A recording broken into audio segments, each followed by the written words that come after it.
سب دیکھنے اور سننے والوں کی خدمت میں محبت بھرا سلام۔ جوید اقبال چیمہ صاحب بڑی دیر بعد جناب آج انہوں نے ٹائم دیا اور سوالات کریں گے ان سے بڑے اہم۔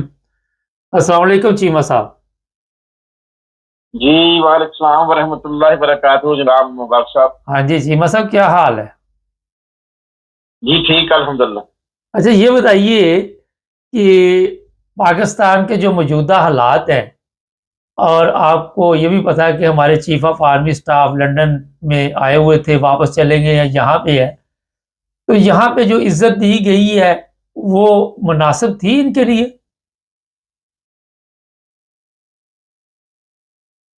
مبارک صاحب، آپ کے دو سوال بنتے ہیں۔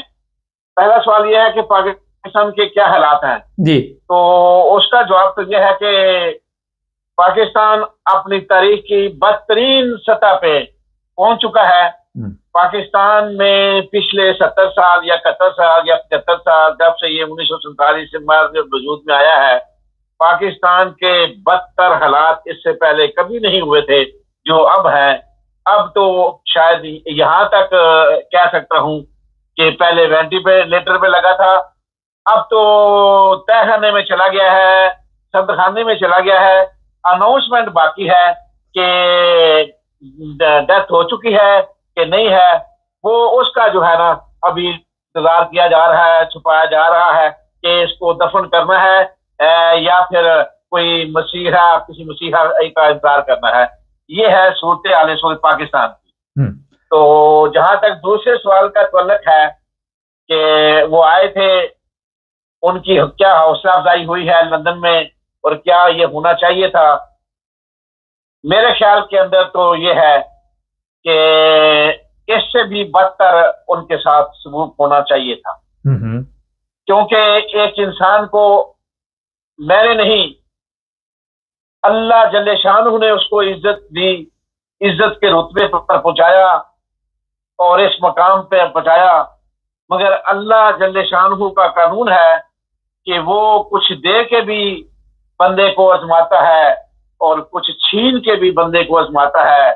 دونوں حالتوں میں میرے اللہ کا امتحان ہوتا ہے، اور یہ شخص نہ اس قابل تھا اس کرسی پہ بیٹھنے کا، نہ اس اہل تھا، نہ اس کی کوالیفیکیشن تھی، نہ اس کی کوئی اندر کوئی میرٹ ہے، نہ اس کے اندر کوئی امیج ہے، نہ کوئی اور کچھ صلاحیتوں کا مالک ہے کہ جیسے ہم کہیں کہ وہ جی یہ ہے وہ ہے لٹم پٹم۔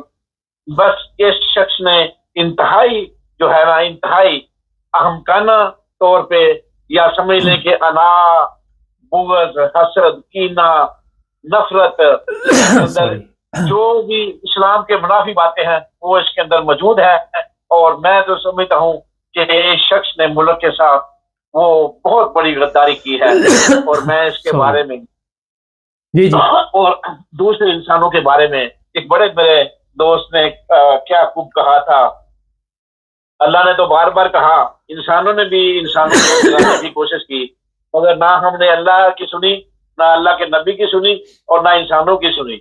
تو اس میرے دوست نے کیا کہا تھا، اتنا نہ اکڑ، نہ اتنے جذبات میں رہ، حد سے نہ گزر، دائرۂ اوقات میں رہ، ایک قطرہ ناپاک نسبت ہے تیری، اوقات یہی ہے تیری، اوقات میں رہ۔ بہت خوب۔ چیمہ صاحب یہ بتائیے کہ یہاں پہ باقاعدہ طور پر کچھ لوگ میدان میں آئے ہوئے ہیں کہ اس کے خلاف جنگی جرائم یا جو بھی آپ انسانی حقوق کے جرائم میں ملوث ہونے کا مقدمہ درج کیا جائے، تو اس طرح کے حالات نظر آ رہے ہیں آپ کو؟